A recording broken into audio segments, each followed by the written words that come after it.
And let's go Johnny.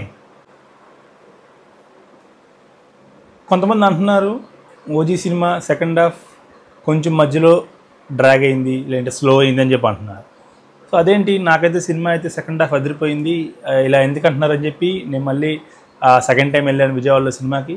So నాకైతే cinema అదిరిపోయింది. అసలు యాక్చువల్గా సినిమాలో హైలైటే సెకండ్ హాఫ్, ఎందుకో కూడా నేను ఈ వీడియోలో చెప్తాను. Hello friends, welcome back to our channel trendy VS vlogs. So ఎట్టకేలకు పవన్ కళ్యాణ్కి పుష్కరం తర్వాత one of the block buster వచ్చింది. సో మనకు చూస్తుంటారు, ఖుషి వచ్చిన పుష్కరానికి అత్తారింటికి దారేది, మళ్ళీ అత్తారింటికి దారేది వచ్చిన పుష్కరానికి ఓజీ వచ్చింది. సో ఇది మరీ ఇంతకాలం కాకుండా మేబీ ఎవ్రీ 1-2 ఇయర్స్కి ఒక మంచి బ్లాక్ బస్టర్ రావాలని నేనైతే కోరుకుంటున్నాను. మేబీ పవన్ కళ్యాణ్ ఎవరితో అక్కర్లా, ఓన్లీ సుజిత్తోనే ఒక 40 రోజులు కాల్ షీట్లు ఇచ్చి ఈ ఓజీ ఓల్డ్లోనే ఒక సినిమా చేసుకుంటూ వెళ్తే చాలు. పవన్ కళ్యాణ్కి దొరికేశాడు. ఎవరైతే పవన్ కళ్యాణ్ని ఎలా చూపించాలో తెలిసిన వాడు సుజిత్. సో సుజిత్కి కానీ డేట్స్ ఇస్తే ఎవరిని నమ్ముకోవాల్సిన పనే లేదు. లైక్ మనకి సపోజ్ ఎన్టీఆర్ గారికి బ్లాక్ బస్టర్ రావాలంటే రాజమౌళి గారినే పట్టుకోవాలి, లేకపోతే ఆయనకి ఇండస్ట్రీ హిట్ ఇచ్చేది ఎవరు లేరు. అలానే మనకి బాలకృష్ణ గారికి మంచి హిట్ కావాలంటే బోయపాటి గారు, ఎందుకంటే బోయపాటి గారి కంటే బాలకృష్ణ హిట్ ఇచ్చే డైరెక్టర్ అయితే ఎవరు లేరు. సో అలానే పవన్ కళ్యాణ్కి blockbuster or industry hit ఇవ్వాలి అంటే ఉన్న ఏకైక డైరెక్టర్ సుజిత్ అని నేనైతే నమ్ముతున్నాను. ఎందుకంటే సుజిత్ పవర్ స్టార్ని చూపించిన లుక్స్ కానీ మ్యానరిజమ్స్ కానీ అసలు నాకైతే థియేటర్లో ఈ రెండోసారి కూడా వావ్ అనే అనిపించింది. సో నేను ఈ వీడియోలో సెకండ్ హాఫ్ అసలు ఎన్ని సీన్స్ ఉన్నాయి ఏంటి అనేది నేను చెప్తాను. ఎక్కడ ల్యాగ్ ఉంది ఆర్ ఎక్కడ స్లో అయింది అనేది నాకైతే అర్థం కాలేదు. ఎందుకంటే సెకండ్ హాఫ్ స్టార్టింగే పోలీస్ స్టేషన్ సీన్ ఉండిద్ది. So one of the best scene in Telugu film industry or best police station scene in Telugu film industry ఓజీలో ఉన్న పోలీస్ స్టేషన్ సీన్.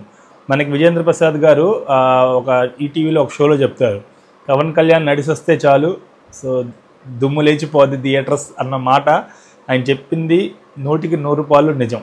ఎందుకంటే ఆ జస్ట్ వాచ్ని ఇలా అనుకుంటా ఆయన నడిసి వచ్చే సీన్ థియేటర్లో ర్యాంపే, ఎందుకంటే అంత బాగుంది ఆ సన్నివేశం. దాని తర్వాత ఇమ్మీడియట్గా ఫైట్ సీక్వెన్స్ ఉండిద్ది. సో ఆ ఫైట్ సీక్వెన్స్లో గన్నుని కాల్తో లోడ్ చేస్తాడు. అసలు ఏమన్నా షాటా అనేది నాకు అర్థం కాదు. అలానే అదే ఫైట్లో తన షేడ్స్ మీద ఆ కలయుడి మీద బ్లడ్ మార్క్స్ పెడితే ఒకడు వస్తే వాడి వీప్ మీద క్లీన్ చేసి కళ్ళజోడు పెట్టుకుంటాడు. అసలు ఏమన్నా సీనా నెక్స్ట్ లెవెల్లో ఉండిద్ది ఆ ఫైట్ సీక్వెన్స్. సో దాని తర్వాత మనకి సీఎం సీన్ ఉండిద్ది. సీఎం సీన్ కూడా మంచి ఎలివేషన్. దాని తర్వాత మనకి లైక్ ఓమి, సో హిమేష్ రేష్మియాకి చిన్న దమ్కి ఇచ్చే సీన్ ఉండిద్ది. అందులో కూడా పవన్ కళ్యాణ్ స్వాగ్ కానీ ఎవ్రీథింగ్ అదిరిపోటుగా ఉండిద్ది. సో దాని తర్వాత లైక్ ఓమి ఒక ఫైట్ సీక్వెన్స్ ఉండిద్ది. సో హిమేష్ రేష్మియాకి ఫైట్ సీక్వెన్స్ ఉండిద్ది. సో దాని తర్వాత పవన్ కళ్యాణ్ మీద అటాక్ సీన్ ఉండిద్ది. సో దాని తర్వాత ఫ్లాష్ బ్యాక్ ఉండిద్ది. ఆ ఫ్లాష్ బ్యాక్ జస్ట్ ఉండేదే 2 నిమిషాలు, అంతకంటే ఆ ఫ్లాష్ బ్యాక్ ఉండే సీనే లేదు. జస్ట్ 2 మినిట్స్లో ఫ్లాష్ బ్యాక్ అయిపోద్ది. సో దాని తర్వాత మళ్ళీ Himesh Reshammiya versus like OG గ్యాంగ్తో చిన్న ఫైట్ సీక్వెన్స్ ఉంటుంది క్లైమాక్స్లో. అండ్ దాని తర్వాత Pawan Kalyan climax scene start అయిపోద్ది. అండ్ అక్కడ లెట్స్ గో జానీ సాంగ్ వచ్చింది. అక్కడైతే థియేటర్ అయితే మోతలే. And soldier look at my face in the ఆ సాంగ్ వచ్చింది, తమ్ముడులో సాంగ్. సో ఈ 2 తర్వాత క్లైమాక్స్ ఫైట్. వీటి మధ్యలో మళ్ళీ జపాన్ నుంచి ఒకడు వచ్చి లైక్ డేవిడ్ బాయ్ అనే ఆయనతో చిన్నగా ఓజీ గురించి చెప్తుంటాడు. సో ఆ డిస్కషన్ ఉండిద్ది, ఆ విజువల్స్ ఉంటాయి. అండ్ దాని తర్వాత జపాన్ వాళ్ళు వస్తారు. సో జపాన్ వాళ్ళతో ఫైట్ ఉండిద్ది. జపాన్ వాళ్ళు వర్సెస్ ఓమీ టీమ్తో ఫైట్ ఉండిద్ది. సో ఇంత హైల్లో సినిమా అయిపోద్ది. సినిమా సెకండ్ హాఫ్ అయితే జస్ట్ కళ్ళు మూసి తెచ్చే లోపల సెకండ్ హాఫ్ అయిపోద్ది. నాకు ఈ సెకండ్ హాఫ్ లాగ్ వేసరికి నేనే షాక్లో ఉన్నా. ఇదేంటో సెకండ్ హాఫ్ అదిరిపోయింది. అసలు క్లైమాక్స్ అందరూ ఏమంటారంటే పోలీస్ స్టేషన్ సీన్ బాగుంది, క్లైమాక్స్ అదిరిపోయింది, మధ్యలో లాగ్, మధ్యలో ఉందే 4 సీన్లు అదిరిపోద్ది. ఇంకంతకంటే ఈ సినిమా ఎవరేం చేస్తారు? ప్రతి సినిమా అంతే, ప్రతి సీన్లోనూ ఎలివేషన్లు ఎవరు పెట్టలేరు ఎక్కడ. ఈ సినిమా పర్ఫెక్ట్గా ఏమంటారంటే రాజమౌళి గారి ఫార్ములా నేను అనుకుంటా. ఎందుకంటే మీరు ఎనీ రాజమౌళి గారి ఫిలిం చూసుకోండి, స్టార్టింగ్ ఇంట్రడక్షన్ అల్లాడిస్తాడు రాజమౌళి గారు ఏ హీరోతో అయినా. దాని తర్వాత మధ్యలో స్టోరీ నడుస్తూ ఉండిద్ది, ఒక చిన్న హై లాగిస్తారు, ఆగుతారు. మీరు ఛత్రపతి చూడండి, భగదేర చూడండి, ఏదైనా. అండ్ దాని తర్వాత ఇంటర్వెల్ బ్యాంగ్ మోత మోగిస్తారు. ఇందులో Sujeeth exactly same formula. Interval bang Pawan Kalyan never బిఫోర్లా ఉన్నాడు. ఆ మాస్, ఆ కత్తి ఫైట్ కానీ, ఆ కటారాలు కానీ అసలు ఫ్యాన్స్కి అయితే ఫీస్ట్ అనే చెప్పాలి. ఎందుకంటే నాకైతే నేను ఇంకోసారి ఎప్పుడు వెళ్దామా నేనైతే అనుకుంటాను. మేబీ పండగకి మంచి క్రౌడ్ కూడా మంచి మాస్గా ఉండిద్ది, మేబీ ఇంకోసారి వెళ్దామని నేనైతే అనుకుంటున్నాను.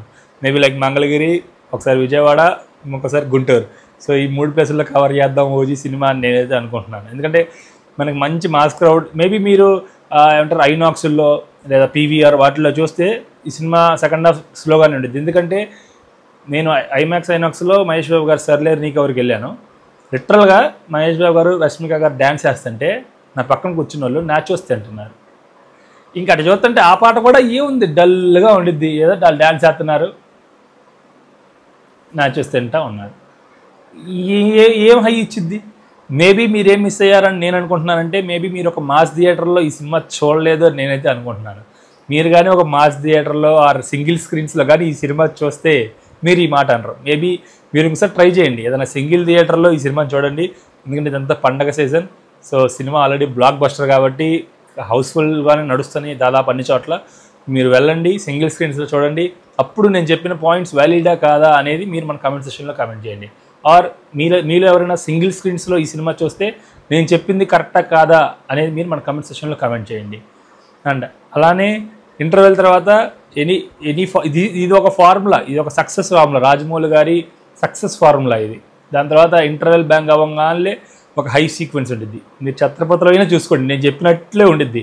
స్టార్టింగ్ హై ఉండిద్ది, మధ్యలో కాట్రాజ్ దగ్గర ఒక చిన్న హై మూమెంట్ ఉండిద్ది, నెక్స్ట్ ఇంటర్వెల్ అదిరిపోద్ది, నెక్స్ట్ సెకండ్ హాఫ్లో పోర్ట్ సీన్ ఉండిద్ది, ఇక్కడ పోలీస్ స్టేషన్ సీన్ ఉండిద్ది.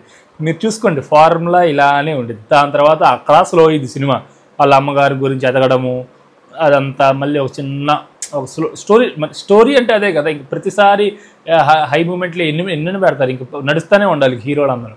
సో స్టోరీ ఉండిద్ది, స్టోరీ అవ్వగానే క్లైమాక్స్ ఫైట్ ఉంటుంది. ఇక్కడ అంతే. కానీ ఇక్కడ ఉన్న 4 సీన్లు 2 హైలు ఉంటాయి. ఇంకా అంతకంటే ఇంక సినిమా ఇంకేం చేస్తారు, ఇంక స్టోరీ పెట్టాలి కదా. జస్ట్ పవన్ కళ్యాణ్ నడుచుకుంటానే 2.5 గంటలు చేయలేరు.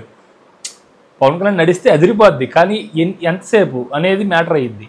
సో ఒక చిన్న సింపుల్ స్టోరీ, స్టోరీ కూడా పెద్ద బీభత్సంగా ఏం ఉండదు. వెరీ వెరీ సింపుల్ స్టోరీతో పవన్ కళ్యాణ్ లుక్స్ అండ్ మ్యానరిజమ్స్తో సినిమానైతే సుజిత్ అదరగొట్టేశాడు. అండ్ ఎలివేషన్ సీన్స్ నాకైతే అదిరిపోయాయి. అండ్ ఓజీ 2 కోసం అయితే నేనైతే ఎదురు చూస్తున్నాను. మేబీ అందులో ప్రభాస్ గారిని పవన్ కళ్యాణ్ గారిని ఒకే స్క్రీన్ మీద తెస్తాడా సుజిత్. స్టోరీ అయితే లింక్ చేసేసాడు సాహోతో, మీరు చూడకపోతే చూడండి. సో నేను చెప్పిన పాయింట్స్ వ్యాలిడా కాదా అనేది మన కమెంట్ సెక్షన్లో కమెంట్ చేయండి. అండ్ సుజిత్కి గుడి కట్టినా తప్పులేదు, నేను ఆల్రెడీ మన రివ్యూ వీడియోలో చెప్పేశాను. ఎందుకంటే పవన్ కళ్యాణ్ని ఫ్యాన్స్ ఎలా చూడాలనుకుంటున్నారో అలా చూపించేశాడు. And Pawan background highlight and visuals అయితే క్రేజీ విజువల్. స్టైలింగ్ ఉంది పవన్ కళ్యాణ్ గారిది. షర్ట్ వేసి చిన్న జాకెట్ లాంటిది వేసి ఏమంటారు మనకి ప్యాంట్స్ కూడా ఓల్డ్ 90s ప్యాంట్స్ వేశారు. లైక్ ఎవ్రీథింగ్ క్రేజీగా ఉండేది. మీరు పవన్ కళ్యాణ్ ఎలాగైతే చూడాలనుకుంటున్నారో అలా ఈ సినిమాలో ఉన్నారు. సో మీరు కానీ సినిమా చూడకపోతే థియేటర్కి వెళ్ళి చూడండి. మేబీ మీరు కానీ సినిమా మల్టీప్లెక్స్లో చూస్తే దయచేసి ఇట్లాంటి సినిమాని సింగిల్ స్క్రీన్స్లో చూడండి, మీకు దానికి డబుల్ ఇంపాక్ట్ ఉండిద్ది. నేను చెప్పినట్లు ఉండిద్ది. ఎందుకంటే నేను సింగిల్ స్క్రీన్స్కి వెళ్ళాను, సింగిల్ స్క్రీన్స్లో అయితే హైలైట్గా ఉంటుంది. మీరు పొరపాటున ఐనాక్స్లోకి వెళ్తే మీకు ఎనీ సినిమా స్లోగానే ఉండిద్ది. అది ఏంటంటే ఐమాక్స్లు ఇంగ్లీష్ సినిమాలకి, మనకు అర్థం కాని సినిమాలకి, 3D సినిమాలకి వెళ్తాను తప్పితే మాస్ సినిమాలు single screen is the best option అని నేనైతే నమ్ముతాను. సో దీని మీద మీ అభిప్రాయం ఏంటి అనేది కమెంట్ సెక్షన్లో కమెంట్ చేయండి. Once again congratulations to DV Danayya garu and Sujith. And let's go Johnny. ఇలాంటి వీడియోలు అండ్ ఇలాంటి మరెన్నో అప్డేట్స్ కోసం మన ఛానల్ని సబ్స్క్రైబ్ చేసుకోకపోతే please subscribe to our channel. Thank you. Ram Ram.